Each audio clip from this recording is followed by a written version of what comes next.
අයිබෝවන් ඔමක තුළ නෙස්සර Geek school YouTube channel එකකින් ගෙන Swift programming lesson series එකේ 8 වෙනි වීඩියෝත් එක්ක. ඉතින් අපි අවසන් කතා කරේ multi line code එකක් ගැන. ඉතින් මේකෙන් පස්සේ ඊළඟට අපි ටිකක් ඉන්ටරෙස්ටිං වැඩකට යමු. ඒ තමයි variables එක වැඩ කරන්න. ඉතින් මම කලින් lessons වල variable ගැන පොඩියට කතා කරා. පොඩියට මෙතන සම්පූර්ණයෙන් කතා කරාට අපිට ලොකුවට මේක සම්බන්ධ වැඩ කරන්න උනේ නෑ. ඉතින් ඒක තමයි අපි කරන්න යන්නේ. ඉතින් මේ ලෙසන් එක ගොඩක් වැදගත්. මොකද මෙතනදී අපි කතා කරනවා එක එක ඔපරේටර්ස් පාවිච්චි කරන විදිය. ඊළඟ ලෙසන් වලට ඇති තවත් ගොඩක් මේක වැදගත් වෙනවා.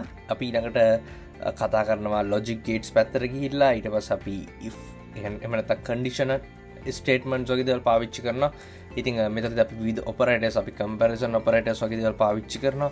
ඊට පස්සේ අපි දැන් මෙතනදී assigning operators පාවිච්චි කරනවා. ටිකක් ලොකු දේවල් ටිකක් තියෙනවා කතා කරන්න. ඉතින් මෙතන lesson එක පටන් ගමු. ඉතින් Swift programming lesson series එකේ videos 8 වෙනි එක මේ යන්නේ. 7ක් අපි මේ විදිහට අවසන් කරලා තියෙනවා. ඉතින් මේ video share කරන්න නොදන්නේ උඩ දැනගන්න. ඒ වගේම Geek school එකත් එක්ක දිගට බින්න මේ video සම්පූර්ණ නොමිලේ සකස් කරන්නේ. මොන හරි ප්‍රශ්න තියෙනවා ඔයගොල්ලෝ පුළුවන් Geek කරාම ක්‍රියාත්මක වෙන code hero comment එකට එන්න. මේ app එක වඩ පුළුවන් වගේ phone එකට download කරගන්න Android iOS phone එකකට download කරගන්න. ඔයගොල්ලෝට තියෙන ප්‍රශ්න ඕන දේවල් දාන්න comment එකේ ඒවා දන්නේ වට reply කරන්න. වඩ පුළුවන් badges වගේ දේවල් earn කරගන්න.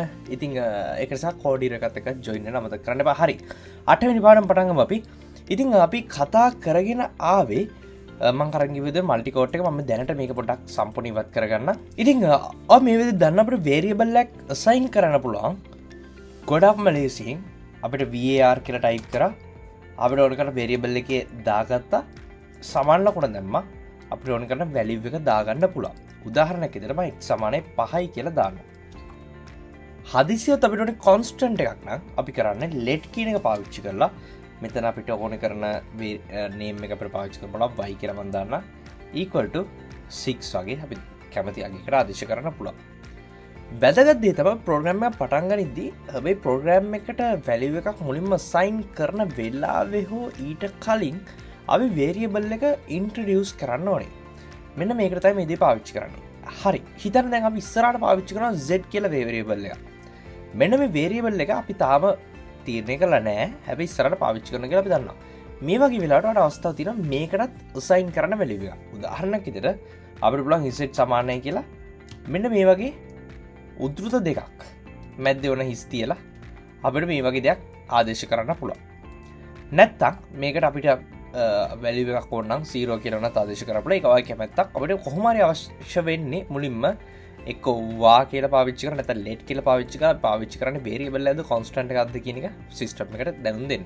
data types කියලා අපි කතා කරා. ඉතින් මෙතනදී මම මේ ගැන වැඩි දුරටත් කතා කරා. ඉතින් අපි එච්චර ඒක නිසා මේ තැනදී ඒක focus කරන්නේ නැහැ. අපිට පුළුවන් මේ විවිධ ගණිත කර්ම පාවිච්චි කරන්න. එකක් තමයි අපි ගමු උදාහරණයකට z කියලා. අපිට පුළුවන් z = x ධන y කියලා දෙන්න. දැන් ඕගොල්ලන්ට තේරෙනවා මෙතන ගොඩක් සරල දෙයක් තියෙන්නේ. x වලගේ 5යි y වල වගේ 6යි මේ විදිහට දාන්න බෑ. මුලින්ම z කියන එක මොකක්ද කියලා කියන්න ඕනේ. ඕනනම් ඔයාලට මෙන්න මෙතනදිම z කියන එක අපිට පුළුවන් let z = x + y කියලා ලබා දෙන්න. ඔහෙම නැත්නම් ඔයාලට පුළුවන් let z = 0 කියලා හරි මොකක් හරි empty string එකක් විදිහට දීලා empty string එකක් අතරම විදිහට දීලා ඉස්සරහට ගෙනියන. හැබැයි string වලට අපි දන්න values ආදේශ කරන්න බෑ කියලා. ඉතින් හැමෝටම තේරෙන ලේසිම හරිම ක්‍රමය තමයි මෙතනදී අපිට ගොඩක් පහසුවෙන් z එකට මේ values දෙක එකතුව ආදේශ කරන ගමන් z වලට value එක assign කරන්න පුළුවන්. දැන් හොඳට බලන්න මෙතන පාවිච්චි කරන්නේ එක සමාන ලකුණයි. මේක පොඩ්ඩක් මතක තියාගන්න මොකද ඊළඟ lesson එකේදී අපිට වැදගත් වෙනවා. අපි මේකට කතා කරන්නේ assigning operator කියලා. මොකද එක සමාන ලකුණක් විතරක් පාවිච්චි කරන්නේ. ඉස්සරහට අපි සමාන ලකුණු දෙකක් පාවිච්චි කරනවා. මේක නිසා පොඩ්ඩක් මේ කැලේ හොඳට මතක තියාගන්න. එතකොට let z = x + y කියලා අපි දැම්මා. දැන් මම කරන්නේ print z කියලා දෙනවා. දැන් මම මේක run කරන්න. ඔයාලට පේනවා ඇති තාම load වෙනවා 11යි 6යි 5යි 11යි. මේ විදිහටම අපිට පුළුවන් මේකේ අඩු කිරීම පාවිච්චි කරන්න. දැන් මම මේක run කරනවා. ඔක පේනදී ඍණ 1යි. මොකද 5න් 6ක් අඩු වුණේ. ඒ විදිහට ගුණ කිරීම පාවිච්චි කරන්න පුළුවන්. 30යි 6 5 30. ඒ වගේ බෙදීම පාවිච්චි කරන්න පුළුවන්. මම තේරුමක් ඇති ගානකට වෙනස් කරන්න ඕන නිසා මම මේක 30 කරන්න. දැන් මම මේක රන් කරත් ඔයාලා බලා ගන්න පුළුවන් උත්තරේ 5යි කියලා වැටෙනවා. මෙන්න මේ විදිහට. හරි.